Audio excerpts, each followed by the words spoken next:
Então, continuando a leitura, agora o Papa, sempre na ideia não à exclusão, né? Ele fala, neste contexto, alguns defendem ainda as teorias da recaída favorável, que essas teorias pressupõem que todo crescimento econômico favorecido pelo livre mercado consegue por si mesmo produzir maior equidade e inclusão social no mundo. Esta opinião, que nunca foi confirmada pelos fatos, exprime uma confiança vaga e ingênua na bondade daqueles que detêm o poder econômico e nos mecanismos sacralizados do sistema econômico reinante. Entretanto, os excluídos continuam a esperar. Para se poder apoiar um estilo de vida que exclui os outros, ou mesmo entusiasmar-se com este ideal egoísta, desenvolveu-se uma globalização da indiferença. O Papa está dizendo o seguinte, para a gente poder viver confortavelmente nesse sistema, então houve uma cultura que foi desenvolvida chamada cultura da globalização da indiferença. Quase sem nos dar conta, tornamo-nos incapazes de nos compadecer ao ouvir os clamores alheios. Já não choramos à vista do drama dos outros, nem nos interessamos por cuidar deles, como se tudo fosse uma responsabilidade de outrem que não nos incumbe. A cultura do bem-estar anestesia-nos a tal ponto de perdermos a serenidade se o mercado oferece algo que ainda não compramos, enquanto todas estas vidas ceifadas por falta de possibilidades nos parecem um mero espetáculo que não nos incomoda de forma alguma. Aqui vamos entender um pouco do ponto de vista prático, né? Do ponto de vista concreto, se eu estiver errado, me corrijam. Em primeiro lugar, o Papa recomenda uma vida mais austera, ou seja, não correr atrás das últimas novidades mercadológicas ou tecnológicas, a não ser aquilo que nos é necessário, né, para a nossa atividade no mundo de hoje, até porque a tecnologia é necessária, o Papa já falou isso antes. Mas há também algumas coisas que a gente precisa falar. Ele fala do livre mercado, que o livre mercado é aquela tese de que a pobreza acaba exatamente no jogo do mercado. Isso realmente não é verdade, não pode acontecer. Por outro lado, nós não podemos confundir livre mercado com exigências de democracia. O livre mercado não se identifica simplesmente com democracia. Existem vários tipos de democracia em que há livre mercado ou então o mercado tem certo controle e é democracia. Qual é a atitude do cidadão para que essas coisas harmonicamente se resolvam?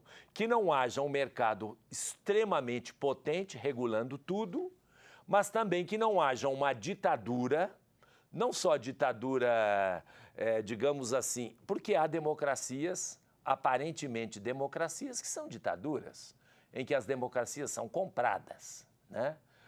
Hitler, por exemplo, foi eleito democraticamente pelos alemães. Ele enganou as pessoas, né?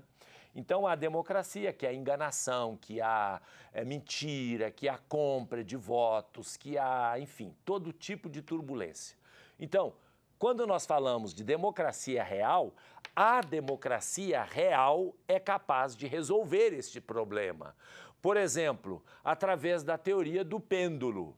Vocês pegam, por exemplo, a França, um exemplo, só para dar um exemplo. A França tinha um governo, digamos assim, que era muito favorável à liberdade total do mercado. Enquanto isso foi favorável à população francesa, os franceses aceitaram. Aquilo que eu falei antes, de mudança, né? Quando começou a pegar no pé, mudaram. Possivelmente, quase certamente, nas próximas eleições, porque são mais inteligentes do que nós, eles não duvidam. Agora, parecia que a intervenção no mercado ia resolver, começou a aparecendo que ia resolver e resolveu no começo. Agora não está resolvendo mais. os interesses dos franceses não estão sendo respeitados pelo governo socialista da democracia, é claro, de François Hollande. Aí os franceses vão eleger outro.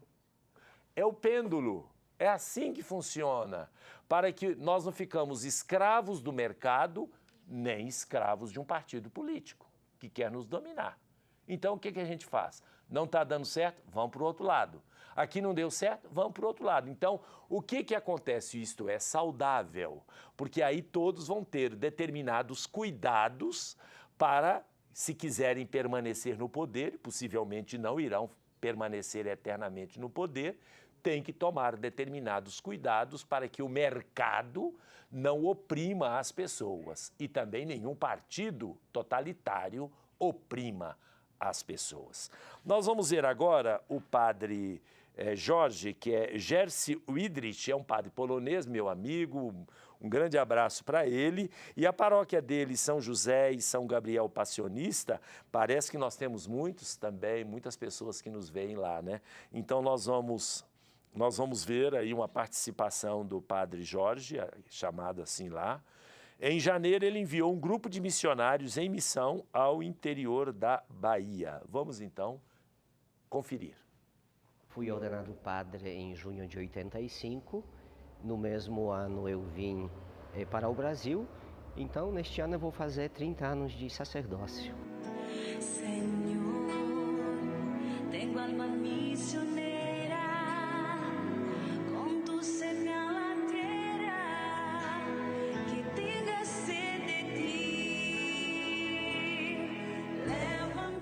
Questão das missões eu tenho um pouquinho no sangue, que quando eu comecei meu caminho para o sacerdócio, foi dentro de uma congregação do Verbo Divino que tem como carisma as missões. E em segundo momento eu creio que a palavra-chave, palavra-ordem aqui na paróquia é a partilha. Então na medida quando a gente partilha a fé, partilha amor, partilha aquilo que a gente é e tem, a gente torna-se cada vez mais fiel ao aquilo que Jesus nos pede. E eu acho que as palavras do São Francisco, dando que se recebe, elas se manifestam e realizam realmente numa atitude missionária, quando a gente vai ao encontro do outro, dividindo com o outro aquilo que faz o sentido do nosso viver e do nosso crer.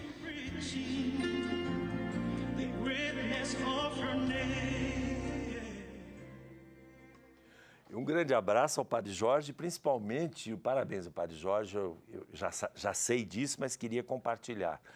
Tudo bem que está há 30 anos no Brasil, mas ele é polonês e a língua materna dele é o polonês. E aí vem o seu, confirmando aquilo que ele diz, que está no sangue, o ardor missionário.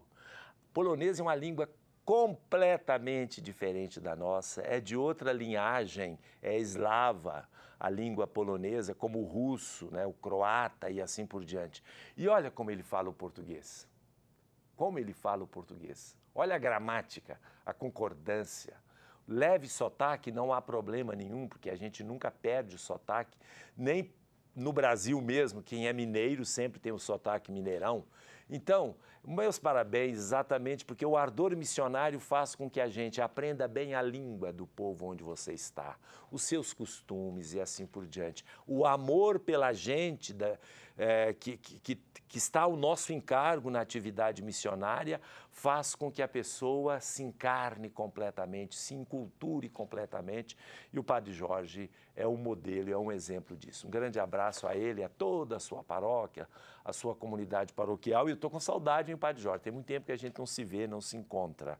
Muito bem. Agora vamos a algumas participações. Certo. Bom dia, Padre Cândido. Bom dia. Bom dia a todos que estão nos assistindo. A primeira participação é do Odilon Gonçalves, do bairro Anchieta.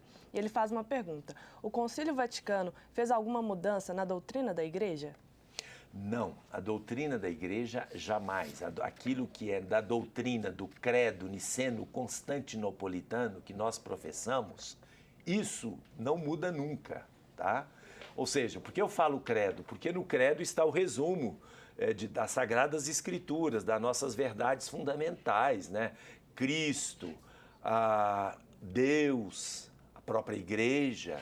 Agora, um olhar circunstanciado sobre a doutrina perene da igreja, sempre vai acontecer. E a igreja precisa ter essa adaptação.